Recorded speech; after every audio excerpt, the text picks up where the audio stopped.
Welcome back to the class, and we are in the last week, that is the 12th week. We have 5 more sessions to go, and in this session as well as in the next session, we have a guest lecture by Dr. Shakti. Dr. Shakti is a postdoctoral researcher at the Department of Humanities and Social Sciences at IIT Madras. She holds a PhD from University of Cambridge, UK, and she worked on IT industry and the middle class in India. So she will give you 2 sessions. She would discuss her work in particular, and more broadly she will discuss the kind of larger transformations happened in the Indian economy with the liberalization and the emergence of a middle class, and specifically she uses the gender or the perspective of gender to make an analysis of these larger transformations. So these are the 2 sessions that Dr. Shakti is presenting. So welcome to her class. Today I will be speaking about globalization, class and work in India.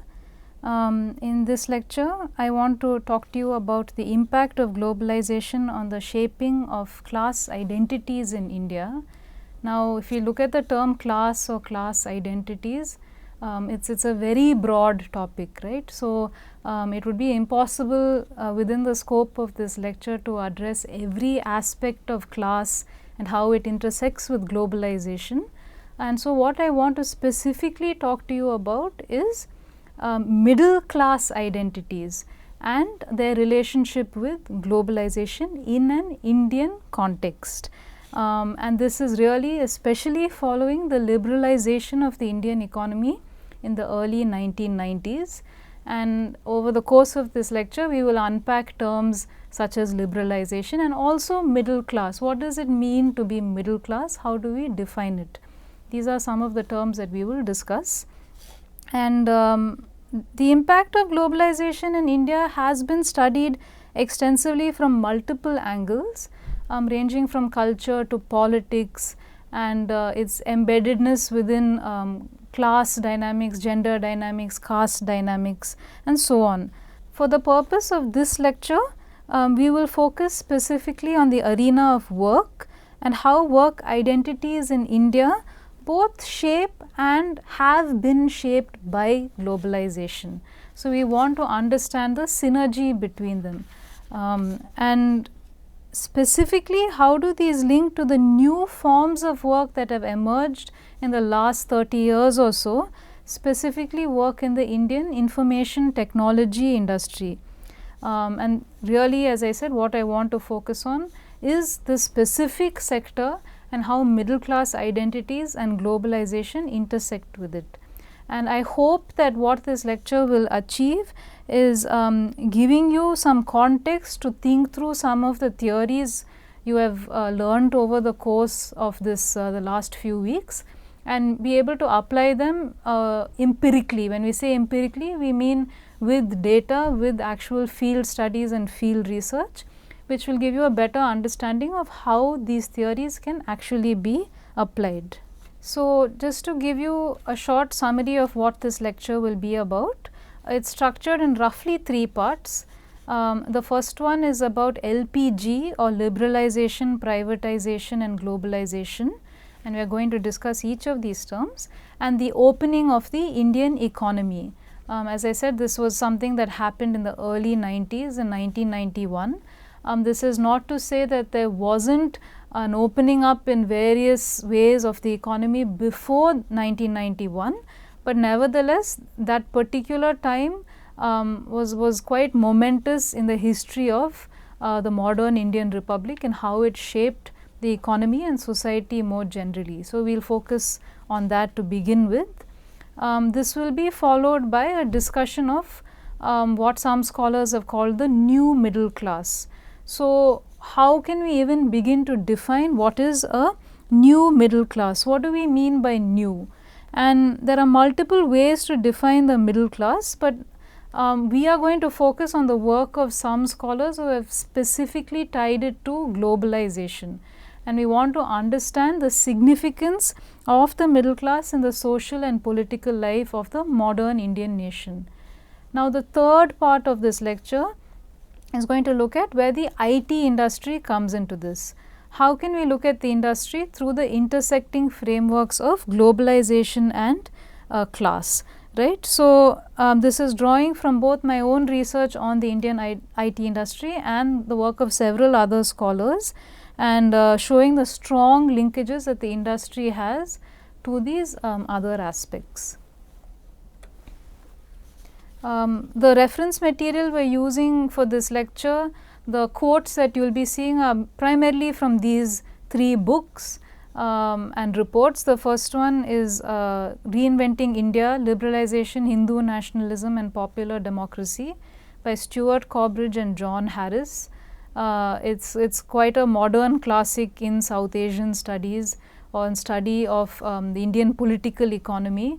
It gives you a good bird's eye view of changes that have happened in India since independence up to 2000. Please remember, the book was published in 2000. The other book we are going to rely on is by Leela Fernandez, who is a well-known political scientist and women's studies scholar. Her book is called India's New Middle Class Democratic Politics in an Era of Economic Reform, published in 2006. And then finally, we will use this important report by Carol Upadhyay and A.R. Vasavi, who were both at the National Institute for Advanced Studies at the time that it was published in 2006. The report is called Work Culture and Sociality in the Indian IT Industry, a Sociological Study. And this report especially grapples with some of the theories of globalization that you have been encountering during this course, and tries to apply them in the Indian IT context. And again, in 2006, the IT industry had been around for some time, but was not that old. So, this was quite an important report, especially at the time, to give us a better sense of how it functioned. Okay, let us begin with these terms: liberalization, privatization, globalization, right. What do each of these mean? They are all interconnected, but we should break them down one by one. Liberalization is nothing more than changing of state policies to allow more private sector and foreign investment in the economy, right. So, basically the state, when we talk about the state, we mean the government in power. Usually we conceptualize this at the national level, but it could also be at the level of individual states in the country. But when we talk about the state, this is what we mean. The state is trying to orient itself to allow for greater investment into the economy, right. So, it eases investment pathways for especially the private sector. So, you can see this is heavily linked to privatization, which is the expansion of the role of the private sector in the economy. Now, do remember here that this does not mean that the state is absent in how the economy operates, or it removes itself. Rather, its role changes to better facilitate the working of what might be called neoliberalism or free market principles, right.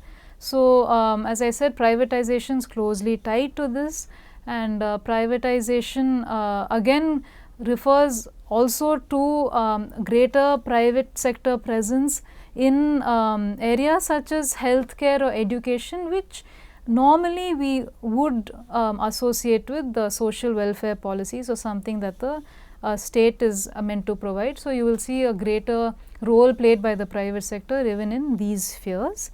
And of course, by now you definitely know what globalization is.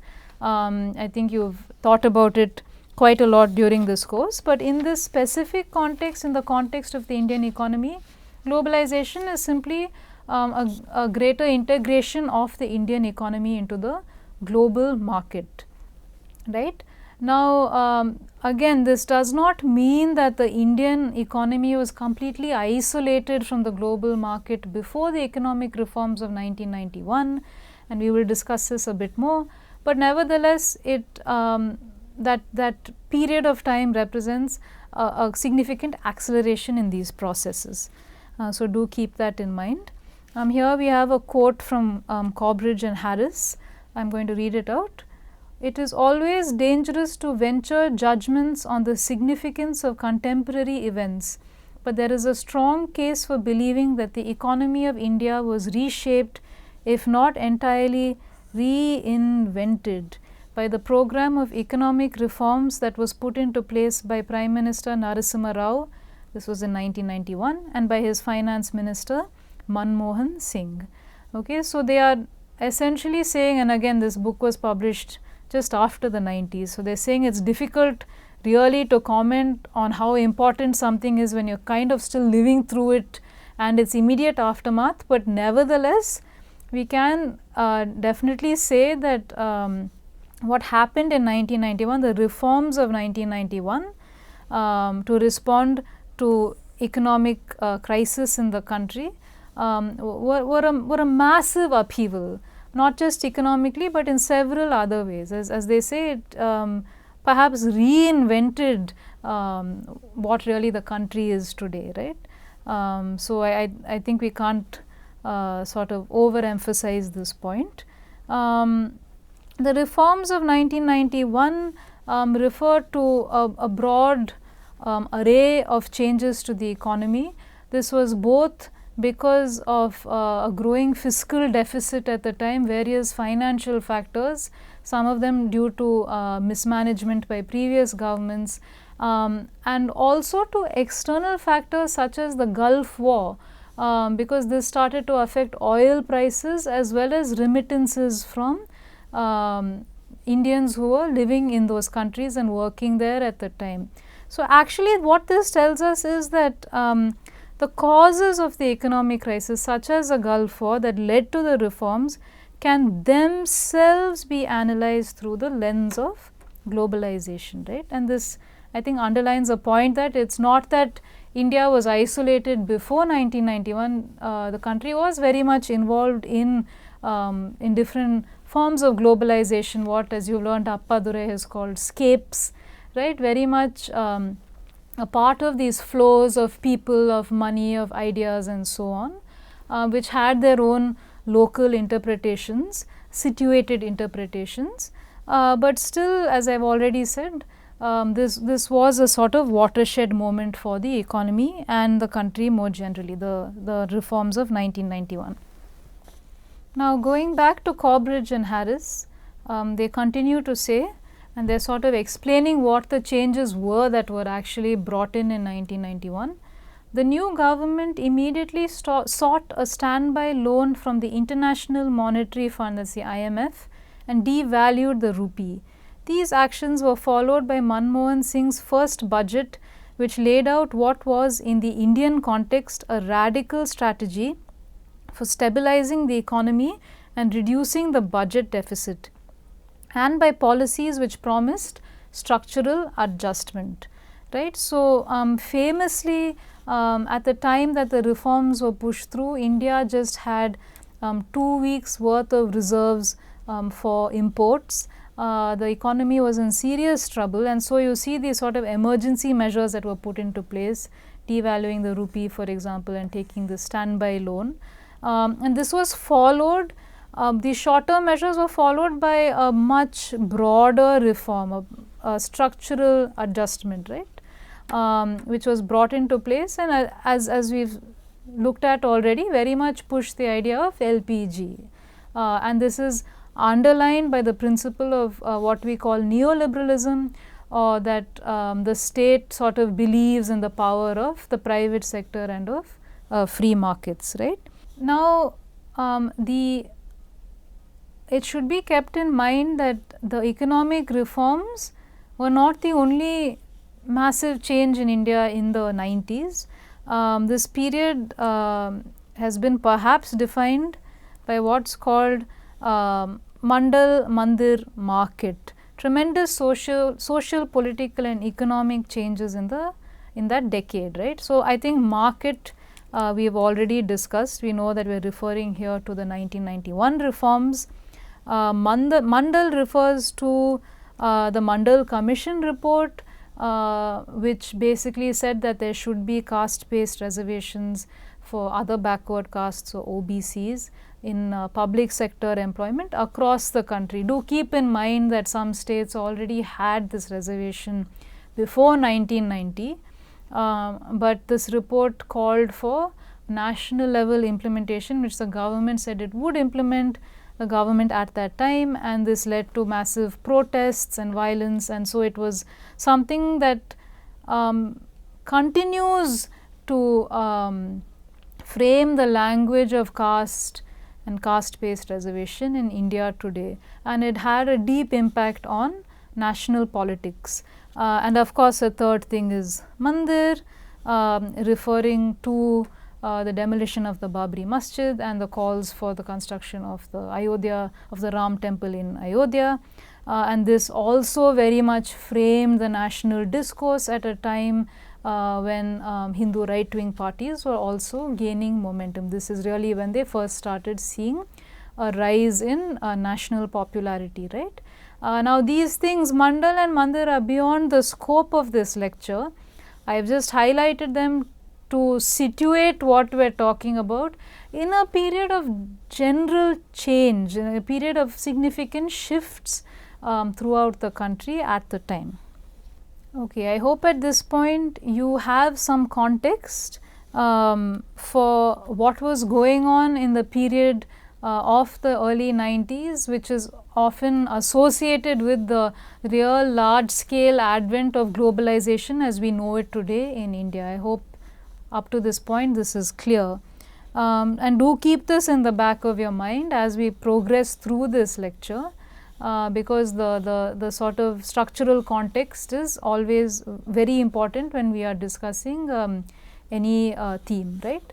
So, coming now to the Indian middle class, right, again a broad area. How can we even begin to define the middle class? What does that mean?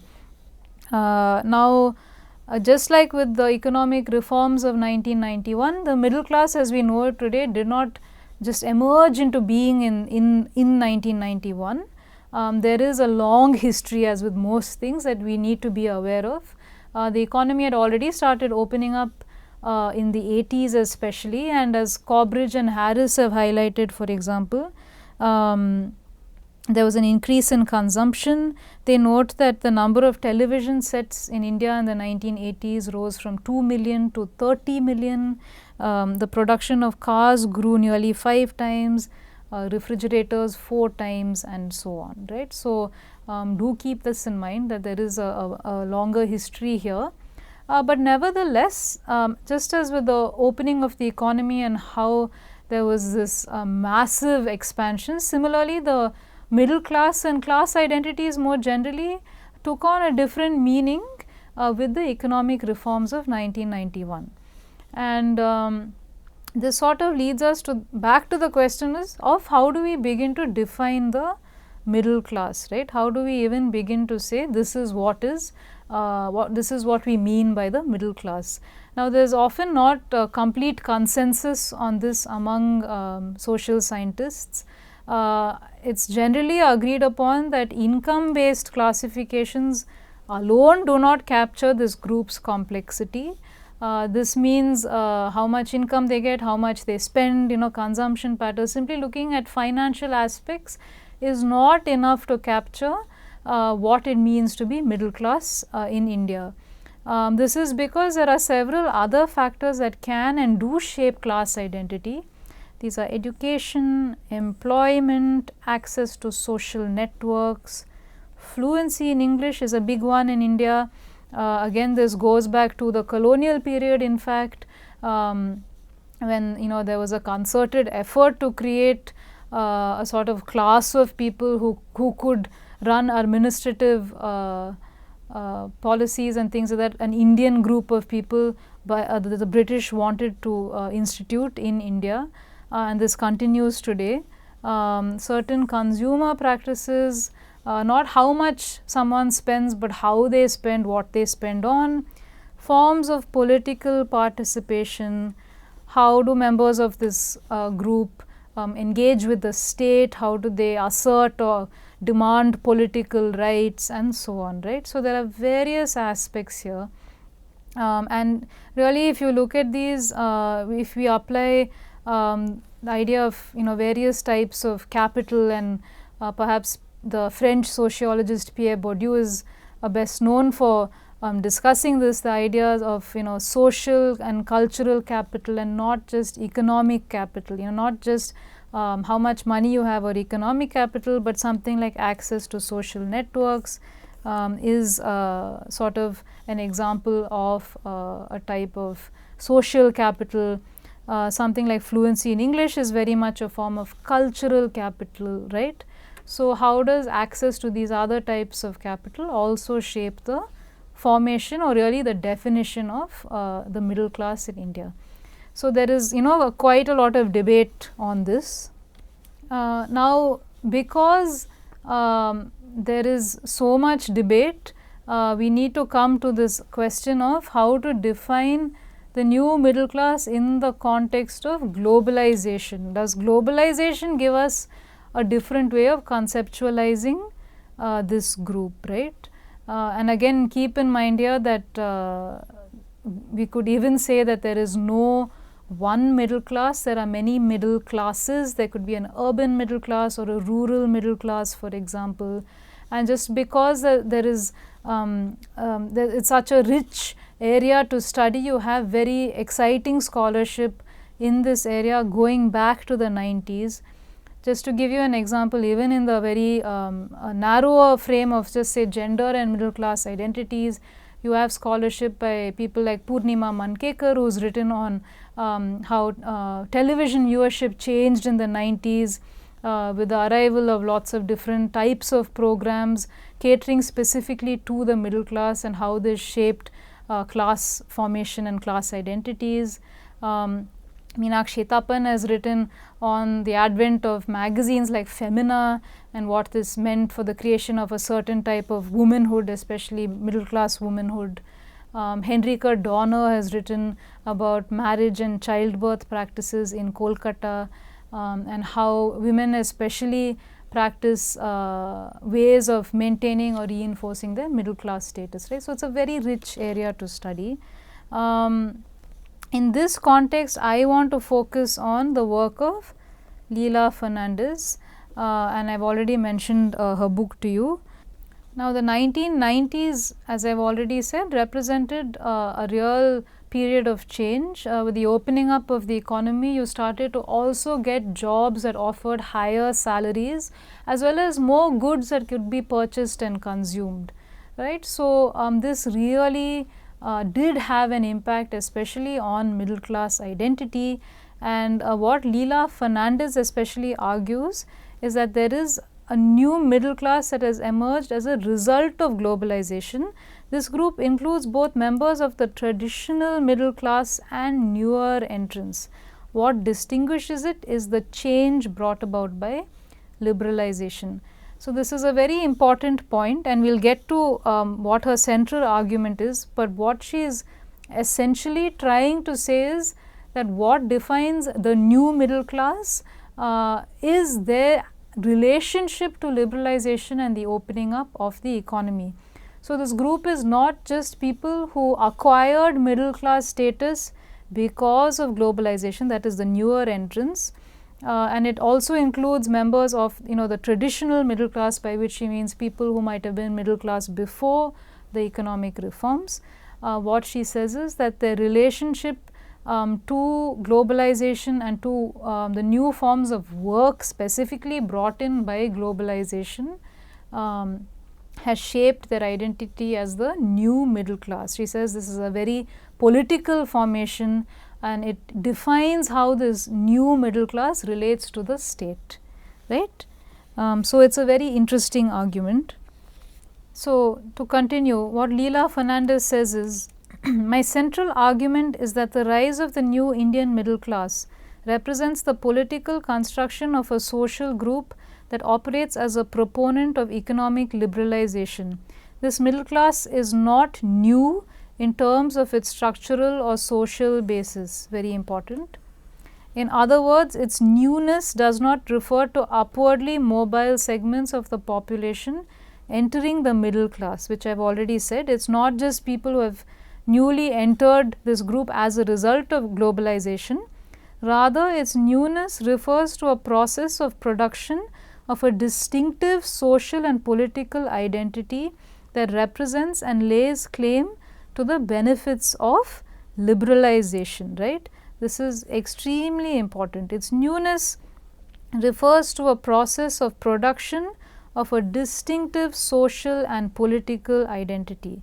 So, it is a group that has come into emergence because of the changes wrought by globalization and by liberalization and the opening up of the economy, and this has shaped their political and social identity, how they relate to the state, what they demand from the state, and so on, right. So, this is quite an interesting argument. She also makes the point that this group is seen as both aspirational and accessible. It is seen as more open in some sense than the traditional middle class, as she calls it, because with the opening of the economy there seem to be more opportunities to enter this group. And certainly there has been research showing that the caste dynamics of the middle class, for example, has changed since the 1990s, not just because of liberalization, but because of a host of factors. So, you know that there is something, as she says, quite new and novel about this group and its emergence, right. Now, Fernandez goes on to say, the growing visibility of this new Indian middle class embodies the emergence of a wider national political culture, one that has shifted from older ideologies of a state-managed economy to a middle class-based culture of consumption, right. And this idea of consumption is very important. There have been many studies on consumption and the middle class, very fascinating studies on this theme. While in the early years of independence, large dams and mass-based factories were the national symbols of progress and development, cell phones, washing machines and color televisions, goods that were not easily available during earlier decades of state-controlled markets, now seem to serve as the symbols of the liberalizing Indian nation, right. So, increasingly what we see is that the Indian nation is being represented in different ways, and you see this particular figure of the middle class, the new middle class person. As Fernandez says, this person is usually urban, English speaking, employed in what might be called a professional job, an office job, right. So, you see this figure featured more prominently in the national imaginary. So, while earlier state socialist ideologies tended to depict workers or rural villagers as the archetypical objects of development, such ideologies now compete with mainstream national political discourses that increasingly portray urban middle class consumers as the representative citizens of liberalizing India, right. So, again you increasingly now see this new middle class group being represented more, that the country wants to be associated more with this group. Even if you look at representations of Indians internationally, you will see in the 90s and really well into the 2000s a number of images of really especially women working in say IT or service sector jobs being featured on magazine covers representing the new India. This new India, as Fernandez argues, very much is informed by the new middle class in India that has actually come about because of globalization, right. So, we have to keep that connection between globalization and this new middle class very much at the forefront. Now, just to give you an example, and visual culture it's a very interesting and rich area in which to look at how the nation's imagining of itself shifts and changes and how it can be represented. And just like to give you one small aspect of that, if you look at cinematic representations of this new middle class in the decade following the liberalization of the Indian economy, you will see that there is much greater representation of this group. In some sense, they want to see themselves on screen, and they also want to project this image that India is encompasses this, sort of new upwardly mobile group of individuals, right?